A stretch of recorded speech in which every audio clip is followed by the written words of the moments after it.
Let me ask you about the future of solar. I know you don't have a crystal ball, but I mean, you've got to know kind of some of the things that are maybe on the burner, or what does solar look like 20 years from now?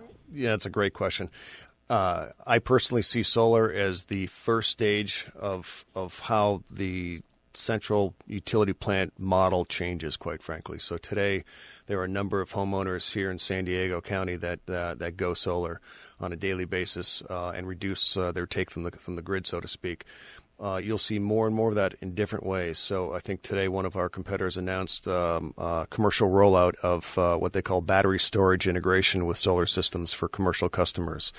In a nutshell, what that means is that they're putting a battery pack, so to speak, and combining that with a solar panel on commercial buildings in order to basically be able to provide cheaper electricity to that building owner, because what they don't consume, they actually store in a battery and then are able to use that energy later on in the day when the sun's not shining. So is that what you would call off the grid? Is that just completely getting away from the grid? It's the same concept. You don't necessarily have to disengage from the grid. What it does is it allows you to better manage your utility purchases and your electrical purchases from the grid to a point during the time of day in which it's cheaper for you to purchase electricity.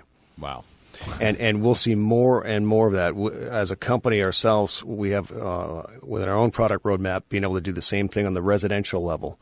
So that's one area of change we see. Next spring, we'll be rolling out on the East Coast on a pilot basis, selling electricity to homeowners in addition to providing them with solar energy. So, for instance, as an example, the average solar system here in San Diego typically reduces about 70% of the power that you buy from the grid, and then you basically purchase the remaining 30% from SDG&E. What we will be doing in a very select, what they call a deregulated market today on the East Coast, is together with one of our partners selling you the remaining 30% of that energy.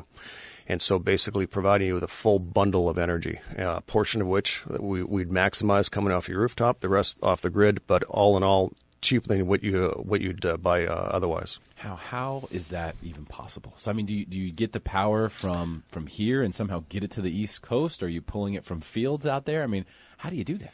Well, there are about 14 states in the United States that are what they call deregulated power markets.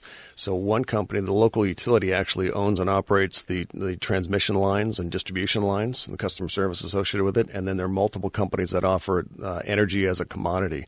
What we've done is we've actually partnered. One of our investors is one of the world's largest utilities. Actually, it's a French-based company, but they also sell quite a bit of retail energy on the East Coast, and it's in conjunction with our partner that we'll actually be providing that service to homeowners on a pilot basis.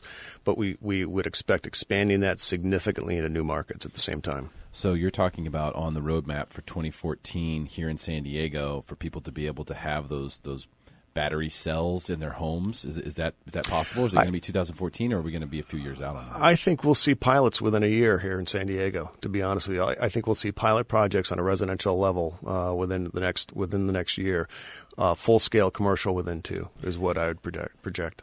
I don't know how much of a difference it makes to people, the idea of being able to be off the grid or being able to, hey, if there's a blackout, I still got everything. I still got my power working. But to me, I personally would really, there's a lot more value in it in my mind. It's worth 3 times as much if I know that the apocalypse can come and I can still plug things in and have them work. It's true. You know what I mean? So it's true. Do you think that is going to make a big difference when the technology advances to that stage? It will. It's interesting, and we're somewhat sheltered here, especially in Southern California. I think we had one major blackout a while back, but since then it's fairly rare. On the East Coast, all kinds of storms. Look what happened in Hurricane Sandy. We're beginning to open up a new market for us in New York come next month, as an example. One of the big issues there from homeowners is how can I actually insulate myself, for the next hurricane? Yeah. How do I function off the grid? You see that in places like Hawaii quite a bit. You see that in places like Florida quite a bit. Yeah, and especially in a way that, hey, if we're down for 3 weeks, I don't want to keep a month's worth of gas in the garage. That's not exactly the safest thing to do with a generator. Let's just go ahead and use the sun that's already right there. I mean, that's obviously be ideal.